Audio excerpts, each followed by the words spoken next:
কুমিল্লাতেও বন্যা পরিস্থিতির বেশ উন্নতি হয়েছে। সেখানকার খবর জানাবেন সহকর্মী শাকিল মোল্লা।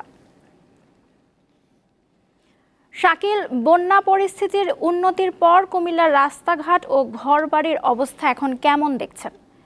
নৌসেন, কুমিল্লায় কিন্তু বন্যা পরিস্থিতি কিছুটা উন্নতি হলেও কিন্তু বন্যার এখনো হাজার হাজার মানুষ আসলে পানিবন্দী রয়েছে। আমি এই মুহূর্তে আছি লাকসাম উপজেলার গোবিন্দপুর গ্রামের জহিরুল হকের বাড়িতে। আমি এই বাড়িতে যেভাবে এসেছি সেটি যদি আপনাকে বর্ণনা করি, যে আসলে তাদের বাড়িতে এখনো পানি আছে, তাদের ঘরের ভিতরে আসলে তাদের যে থাকার যে খাট রয়েছে সেই খাটের কিছুটা নিচে পানি রয়েছে। আমি এই নিনজা গ্রাম্য ভাষায়, যেটি আসলে গরু গবাদি পশু যে ওকে আসলে পানি খাওয়ানোর জন্য যেটি ব্যবহার করা, সেটির এর উপর দিয়ে কিন্তু আমি সেটিকে নৌকা বানিয়ে কিন্তু আমি এই বাড়িতে এসেছি।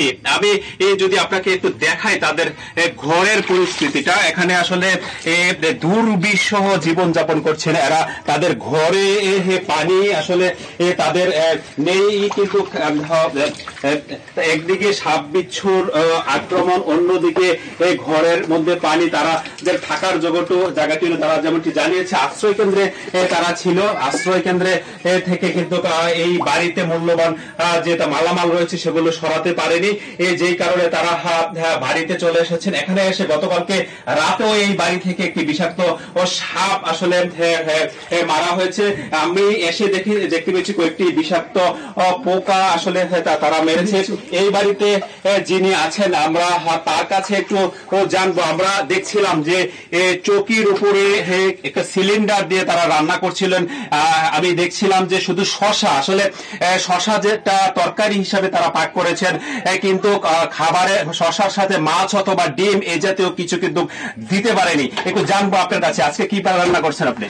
আজকে শশা তরকারি রান্না করেছি। আগেও কালকেও তরকারি রান্না করতে পারিনি, জোগাড় করতে পারিনি, বিধে রান্না করতে পারিনি। এখন আজকে শশা রান্না করছি। আমরা তো দেখছি পর্যাপ্ত ত্রাণ সামগ্রী আসছে, আপনাদের কাছে ত্রাণ সামগ্রী পৌঁছেছে কিনা? না, আমরা কিছুই পাইনি। না পাওয়ার কারণ কি?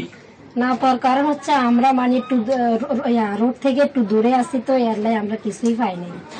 তিনি যেমনটি জানিয়েছেন যে আসলে তাদের বাড়িটা আসলে যে অংশে আছে সেটি আসলে রাস্তা থেকে অনেকটা দূরে। তাদের বাড়িতে আসলে আসতে হলে কিন্তু আসলে নৌকা ছাড়া আসার কোনো ব্যবস্থা নেই, যেই কারণে আসলে তাদের এখানে পর্যাপ্ত নৌকাও নেই। টান নিয়ে যারা আসছেন তারা কিন্তু এখান পর্যন্ত তারা যে এই দুর্বিষহ জীবন যাপন করছেন এই খবরটাও কিন্তু জানেন। এই বাড়ির যিনি রয়েছেন তার কাছে একটু জানবো, যিনি আমরা জানতে পেরেছি যে পেশায় একজন রিক্সা চালক। ভাই, আপনার কি অবস্থায় আছেন?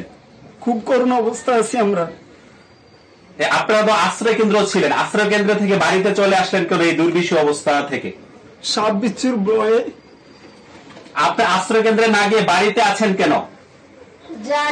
সবগুলো নষ্ট হয়ে যায়, আসবাবপত্র গুলা।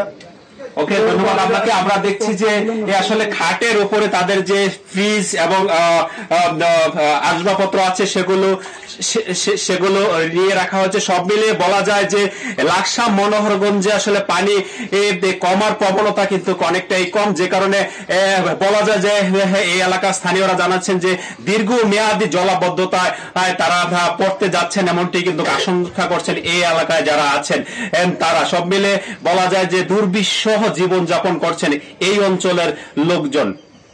নওশীন, এই ছিল আমার কাছে সবশেষ।